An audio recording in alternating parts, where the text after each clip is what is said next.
Is Clemson just a few plays away, or is it something more? We'll talk about it right here on Locked on Clemson.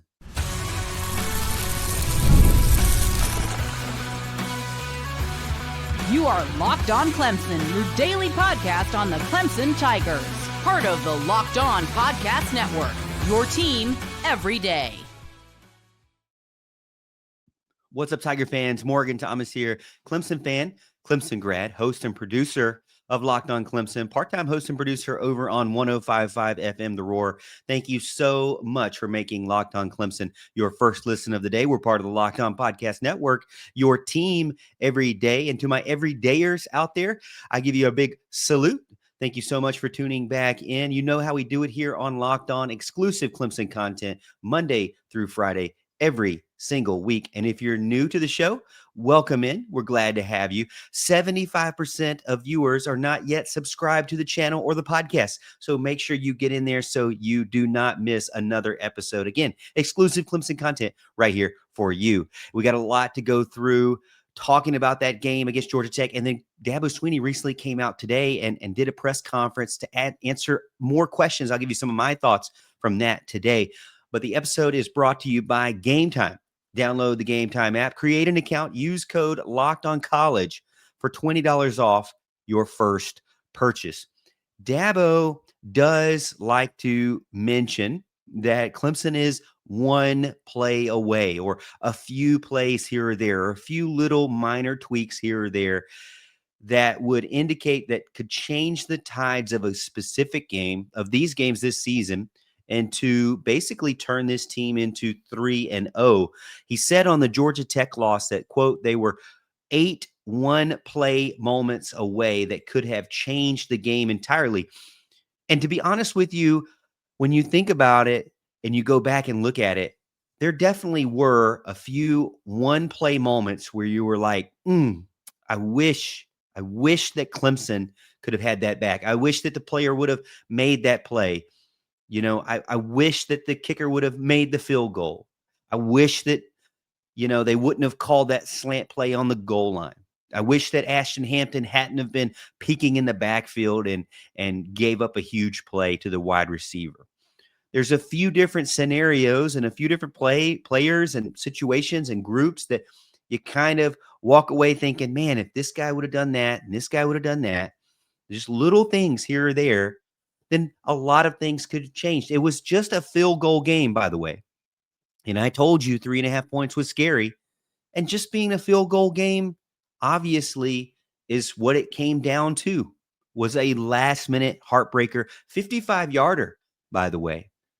But a lot of fans are questioning whether or not Clemson is just one play away, as Dabo Swinney mentions it, or a few plays away, or if this is not a warning sign for some other things that are happening in the program as a whole. Georgia Tech on offense, Dabo Swinney mentioned that there was a fumble. Cade Klubnik had the fumble early on in the game, and that did lead to 3 points for Georgia Tech.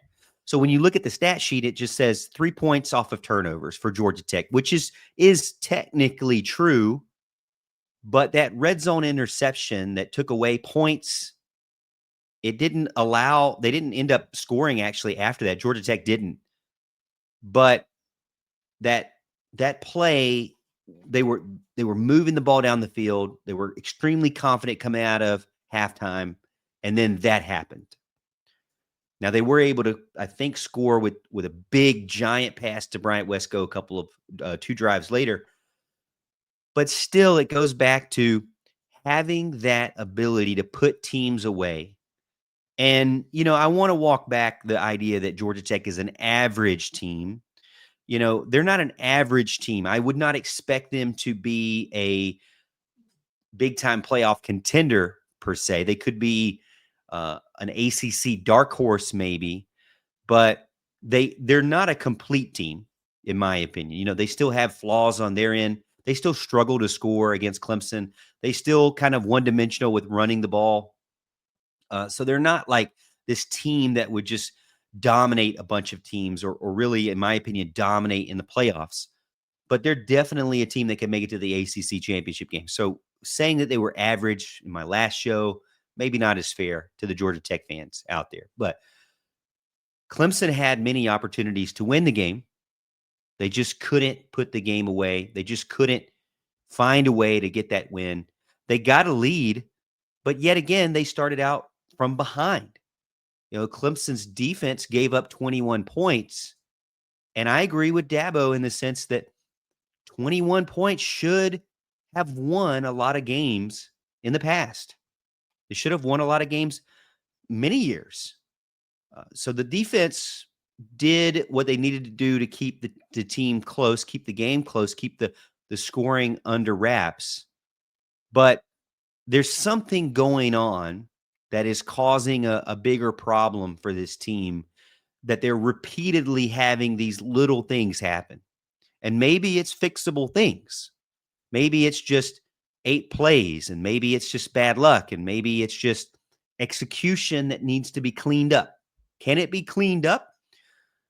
Well, to me, multiple chances over and over, and not being able to overcome problems. I can understand where the one play away starts to get old after times. One play away against Texas, one play away against South Carolina. Although I don't know if he actually said those things during those times, but you start to kind of feel it as you start losing multiple games. And Clemson doesn't have a good record against teams that are in the Power 5 right now. Cade Klubnik doesn't have a good record against teams that are in the Power 5 or Power 4. Compared to previous teams and previous quarterbacks, I mean, DJU had really good record. Trevor Lawrence, Deshaun Watson, Kelly Bryant, they had a really good record overall. They were able to figure things out. Do I think that those teams had to deal with bad luck? Yeah, those teams definitely had to deal with bad luck. Do I think that those teams had to overcome mistakes or a few plays where they wish they would have had back? Yeah, I do as well. The thing that concerns me is that, every team has to deal with those kind of situations. Yeah, you had 8 plays you'd like to have back, but teams that were better probably also had 8 plays that they would like to have back, and maybe it's won by a bigger margin. So it's kind of relative, right? But the best teams, the greatest teams, are able to overcome and not just make it about, doing the little things wrong consistently. Then that's an inconsistent team. Dabo admitted that they've got to still clean up some of the fundamentals, missing some throws, dropping passes, obviously the turnovers. In Dabo's eyes, it goes back to the fundamentals. He said that when they went back and looked at the wide receiver, he caught the ball or tried to catch the ball, but his eyes weren't looking at the ball. So he didn't finish the play. To me, the concern is building. Fan fatigue is building because it's not just one game. There is limited proof on if this team can win big games, if this team can win the most difficult games that they have. A road conference game is actually a difficult win. The difference is, and as Dabo mentioned, winning is not easy, and that's true. But the difference is that for the most part of Dabo Swinney's career, he's had teams and players that could figure it out, and not have to go through the very beginning of the season having these problems. It's been a long time since Clemson has ever had to deal with being 2 losses out the gate like this. And so one play away starts to concern the fan base and myself that maybe we're just avoiding the truth that it's not just a few plays. It's really just that the talent level is not there. I'd like to think that it was. We thought it was preseason, but elite players find a way to rise to the occasion. Can they? They still have a lot of games left ahead of them. So that's kind of what you still have a little bit of hope on. Clemson used to crush teams. Now they just seem to be scraping by. Is this team just another team? We'll talk about it right here on Locked on Clemson.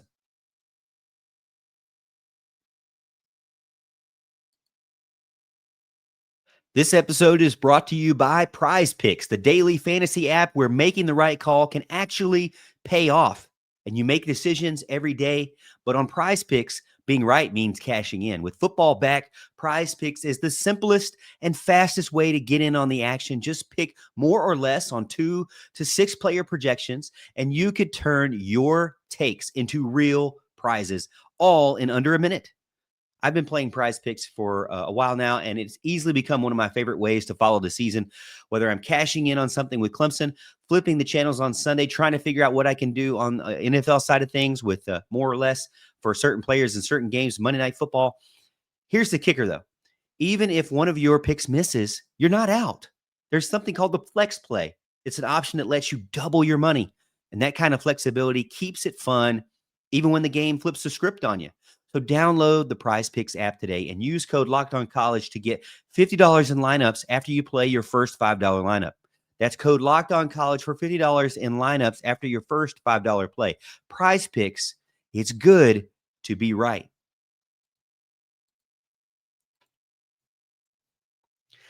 Now, as we continue to talk about this team and really kind of resetting expectations, that's what all this week seems to be about, is figuring out where to go from here. And the staff is doing the same. And the players are doing the right thing, I believe, by making sure that they're focusing on what they can control. You know, I've said it many times that you can hit 1,000 grounders to the shortstop, but they've got to step up when the lights are on, when the game is on, and when it's 2 outs and bases loaded. If it goes through their legs, they fumble it, they bunt it, they bump it, whatever they kick it, whatever.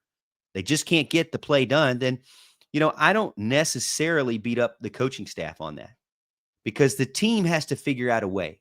And as I mentioned, you can't just say that, that it's all about development and everything, because at the end of the day, the past coaches benefited from just better players. And so that's what I lean on is, yeah, you can beat up the coaches all you want, but at the end of the day, the roster's got to be better. The players on the roster got to either rise up or move out. I mean, we're at an area in a time of college football where it's coddling for 4 years, 5 years to try to figure out if you're going to develop. It's not acceptable now. And Dabo actually mentioned this on his press conference about how the players wanted this. Dabo did not want this. Dabo wanted it to be developmental. He wanted it to be being a student athlete, but the players pushed back, and the market, the media pushed back, and now we have pay for play. We have straight up pay for play. We have straight up semi-professional or professional, whatever you want to call it. So now they're getting paid to perform. And so I'm starting to feel as if Dabo's kind of, progressing in his thought process with this. It being all developmental and all just, stick with you to the very end. Maybe Dabo will never change from that. But, when it comes to producing a winning team, what they're showing right now is whatever they're doing is not working. And I can't imagine that this offense or defense and the play callers that are there had an entire week and didn't see the same things we're seeing. Didn't game plan the way we're game planning. You mean to tell me that Tom Allen didn't game plan for a Haynes King to run the ball all over him? Because we saw that. We knew that was going to come. We anticipated that. So I can't imagine that a guy like Tom Allen, who's getting paid a lot of money to do this job, has been doing it for decades, didn't also see that. So not stopping this team for 90 yards, and not being able to stop them, letting them get into field goal range. It's not because they didn't know what was coming. It's that they couldn't stop it. I mean, they just couldn't stop it. They didn't have the players to do so. Same thing on the offensive side of the ball. It's not that they don't know who their best players are. They have to know that. But, they're not able to figure out why or how they can't get their best players the ball. They're able to get one guy the ball. They're now able to get Adam Randall the ball. But it doesn't seem like the offense really has an identity at all. The defense has at least an identity, but struggling to stop guys. And some people say, well, I can't believe that you would even say anything about the defense because that's been the only consistent. The offense, you have no idea. Yeah, I get it. The offense, you have no idea. But statistically, they're both ranked really bad. Total defense, total offense. Total offense is like, what, 111th? Total defense is like 75th. I mean, the only thing that was keeping them going was the turnover margin. And they didn't have that against Georgia Tech. And you saw what happened. Now, Dabo had a good point. In 17 years, he's had one bad season. And in the last 14 years, the worst season he's had is 9 wins. Well, in 2018, 2019, he won 29 games in a row.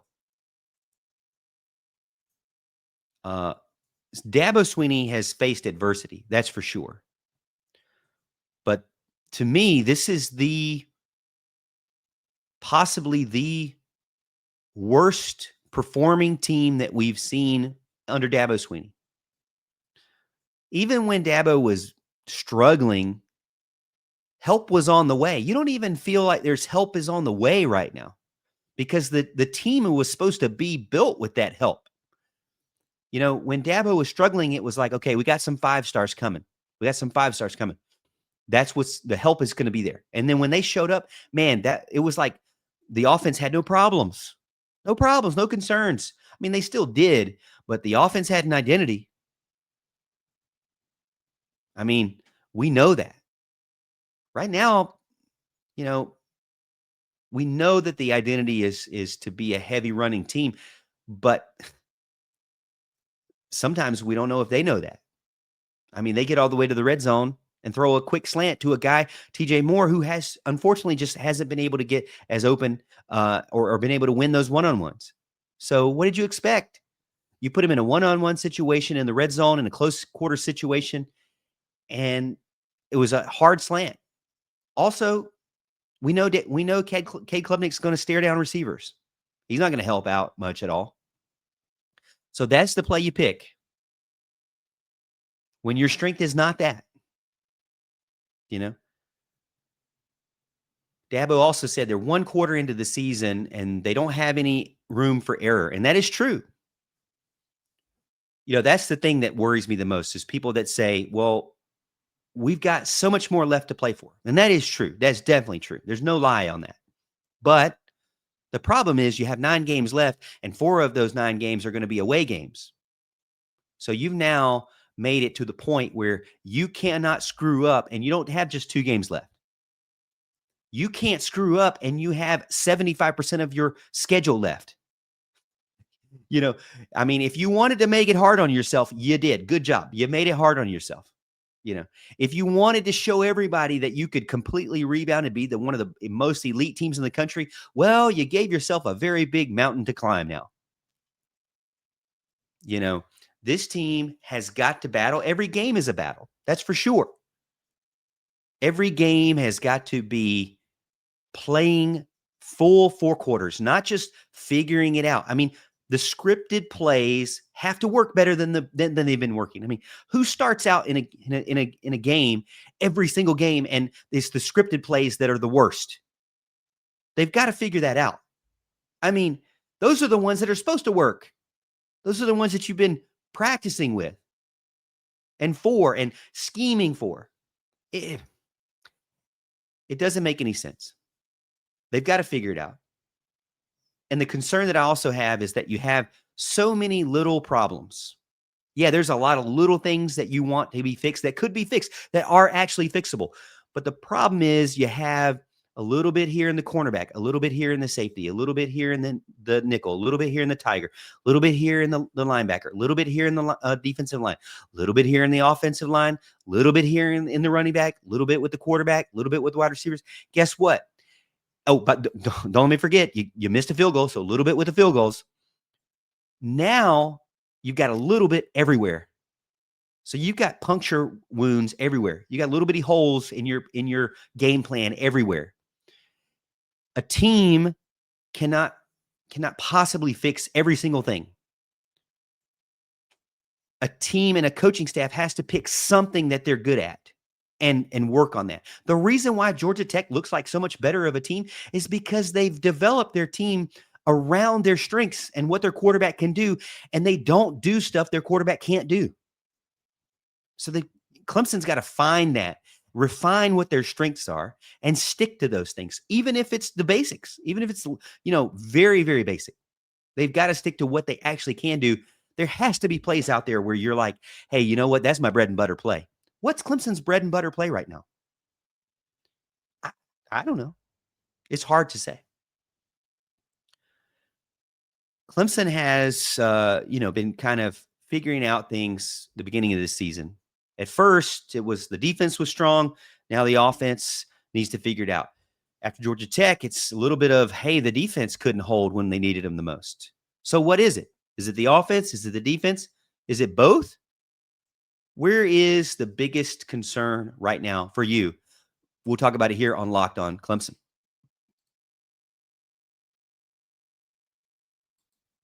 Locked On Clemson fans, college football is back and the energy is unmatched, from the tailgates to the rivalries to the roar of a packed stadium. But let's face it, buying tickets shouldn't feel like a harder matchup than the game itself.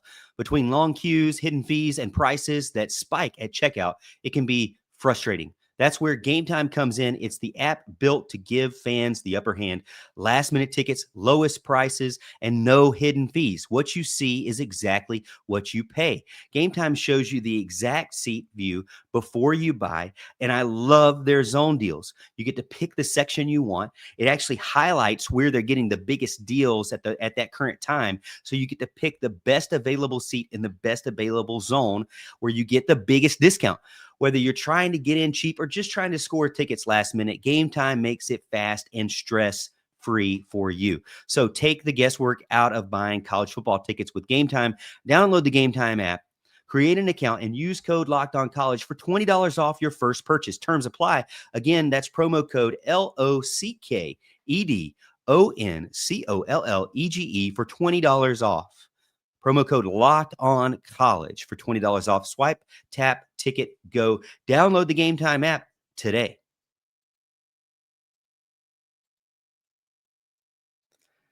Clemson's defense is championship caliber, or is it?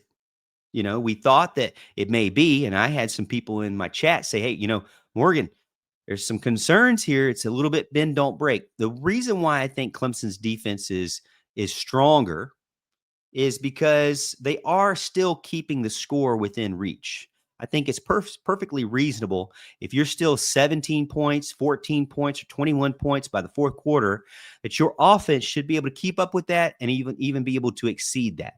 So while it may not be championship caliber, they're still keeping the game within reach for the offense or any considerable offense out there. Unfortunately, Clemson's offense is treading water right now. Maybe I shouldn't even say treading water. Maybe they're just I will say treading water. I will say they're moving forward a little bit, because they did have a couple of drives where they went 75 yards. They did have opportunities where they made good plays. But there was also that big chunk play of Bryant Wesco for 73 yards. So when you look at the stat sheet, there is that one big giant explosive play, and then the rest were kind of marginal, still kind of figuring things out.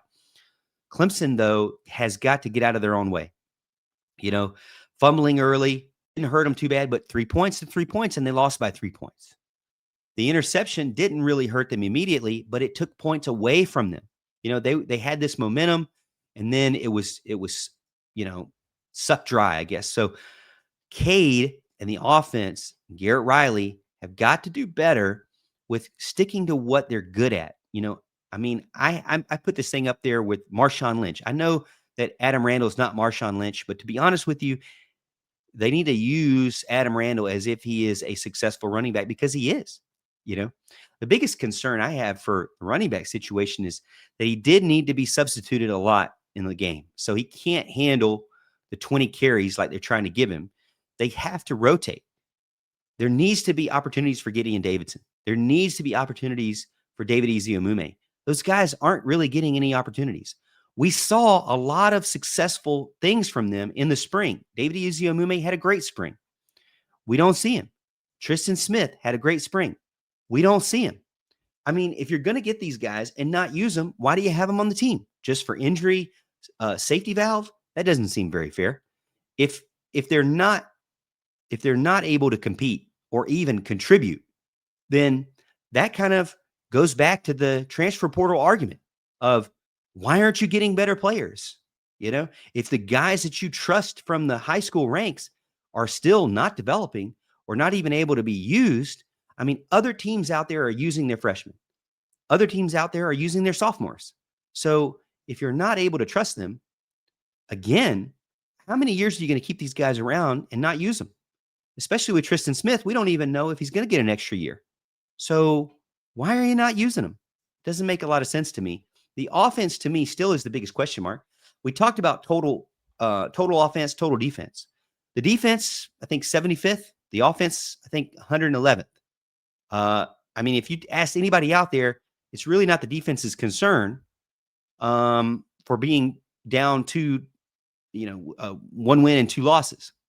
But it is the defense's concern, because I do agree with Dabo that regardless of how bad the offense is, you still have a standard on the defense. And you can't allow a team late in the game to convert 4 out of 5 third downs. That is ridiculous. But on the other hand, your offense can't just only have 1 field goal opportunity. Georgia Tech had 3 field goal opportunities. They weren't always able to get into the end zone themselves. So why is Georgia Tech able to get 3 field goal opportunities and Clemson only 1? It goes back to the fact that, to me, the offense is still the biggest problem right now. It's stalling out. It's not actually starting good at the beginning. And then turnovers, missed opportunities, drop balls, a lot of things going on that, are frustrating the fan base. So what can they do from here? Well, I agree with Dabo in that they just have to keep working on the fundamentals and keep hitting those things home, keep encouraging them. Because while I'm in a position to kind of be very critical, that is my role, is to watch the games and analyze the games and then critique them. What I see right now, I don't like. And so you're getting a much more critical angle from me. But that's not Dabo Swinney's role, right? A lot of people say, well, why doesn't Dabo Swinney be more critical? Why doesn't he be more straight up front, about his players or his staff? Well, that's not his role. His role is to be the face of the franchise. His role is to be the constant beam of light to his organization.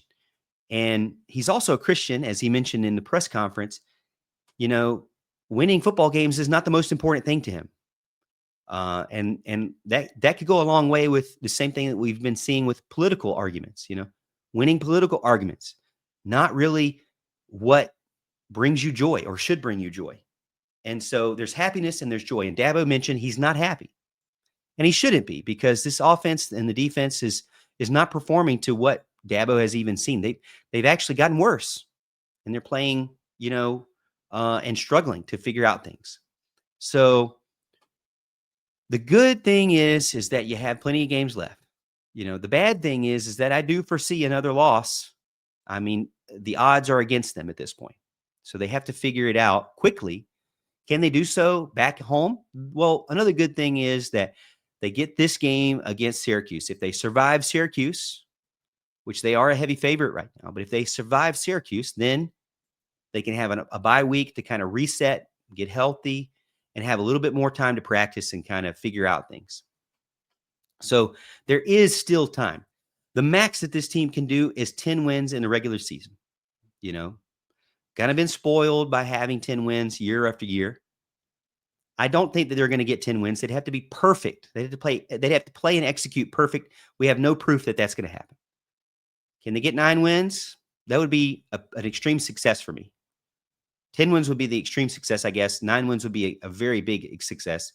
8 wins is what I'm expecting. 7 or 6 would be a disappointment.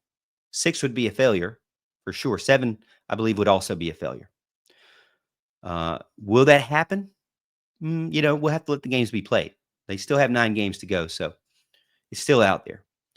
But Syracuse is not going to just roll over for them either. These teams, that's what I said on X recently at the Morgan T Show, is that these teams, in the ACC are hungry now, and they smell blood, and they see weakness. And so they're going to try to exploit Clemson while they can, because, we all expect, if it's not this year, Dabo will rebound. He's got many years left ahead of him. He said, I think he's 55, so he's not planning on retiring anytime soon. So, and that's a good thing for Clemson fans. You don't want to lose anybody like a Dabo Swinney. But I think for me, it goes back to, if the players that they have are not performing the way that we thought, then maybe this is just who they are. Maybe this is the best they can do. And this is the ceiling that they've hit. And maybe not. But the players have to do it, in my opinion. We could rag on the coaches all we want, but it goes back to Deshaun Watson's teams weren't perfect. Trevor Lawrence's teams weren't perfect. Kelly Bryant's teams weren't perfect, and Taj Boyd teams weren't perfect. And guess what? Those teams had to deal with bad offensive lines, or, defenses that gave up a ton of points. So everything wasn't exactly the way you would want it. It never works out that way. That's not the way life is. But more often than not, Dabo Swinney teams have the talent to overcome. This team's got to prove that they're on that list. I'm not going to just give it to them. And Dabo's not just going to give it to them. And sure enough, nobody else in the ACC or South Carolina is going to give them just a free pass and say, oh, well, you're a good team. Here's your 10 wins. That's not happening anymore. So they have to prove that they can hang with the rest of college football. We believe that they can, but they have to actually do it. Hey, that's it for this show. I'm about to head out and go to the radio tonight. Thank you so much for being a part of Locked On Clemson. This is another big moment for Locked On college football fans. Locked On and Fire TV present College Football Kickoff, your ultimate kickoff football weekly show. Drake Toll of Locked On Big 12 leads the conversation, a longtime two-time AP Coach of the Year, Gary Patterson, former college star Jesse Holley, and Locked On's local experts. A college football preview only Locked On can do. Catch Locked On College Football Kickoff every Thursday throughout the season, only on Fire TV. Hey, that's it for this show. Thank you so much. I'll see you tomorrow, and I'll see you, Tiger fans, at the top of the hill.